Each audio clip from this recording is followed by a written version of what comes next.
For a brief moment, it looked like the business world was about to witness a deal so large and transformative that it would permanently reshape an entire industry.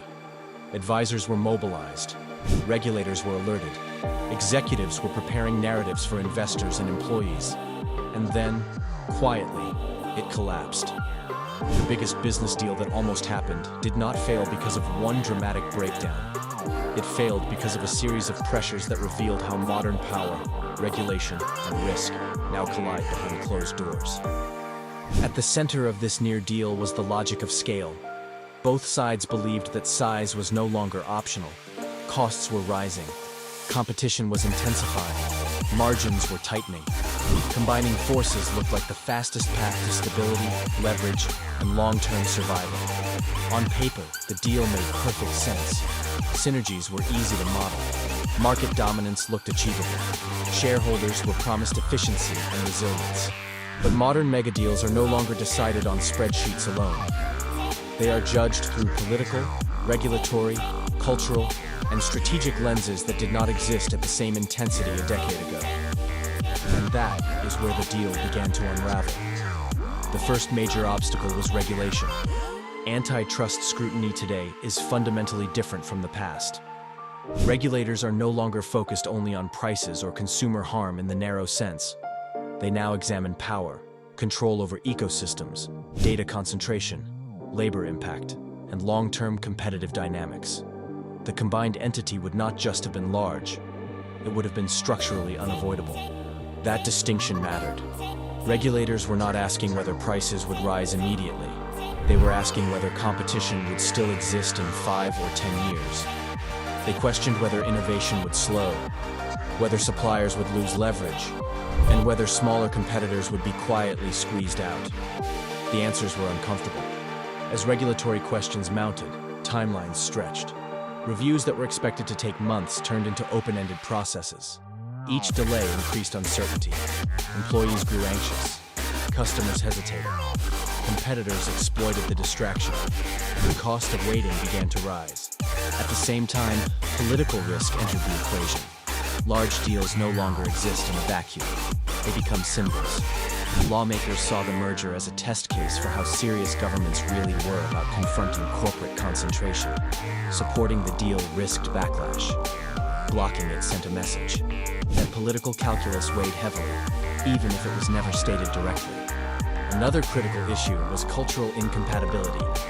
While both companies operated in the same broad industry, their internal cultures were shaped by very different histories. One prioritized speed and aggressive expansion. The other valued process, risk control, and long-term stability. Executives initially dismissed this as manageable. Over time, it became clear that integration would be far more disruptive than expected. Culture is easy to underestimate because it does not show up on balance sheets. But it determines how decisions are made, how talent is retained, and how strategy is executed.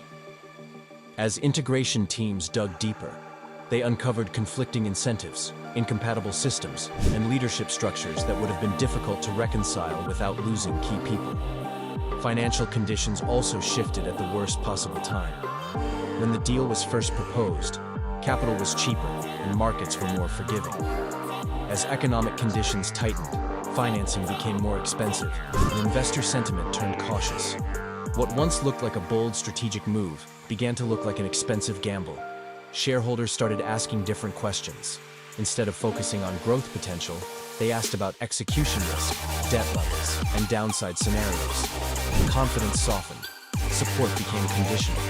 That hesitation mattered, because mega deals require overwhelming belief to survive prolonged uncertainty. Another factor rarely discussed publicly was strategic doubt. As months passed, leadership on both sides began to reassess assumptions. Market conditions changed, new competitors emerged, technology evolved. What looked like a necessary merger at one moment started to feel less inevitable. This is a quiet reality of failed megadeals. They often collapse not because of a single obstacle, but because the future shifts faster than the deal can keep up. Strategy ages quickly when execution stalls.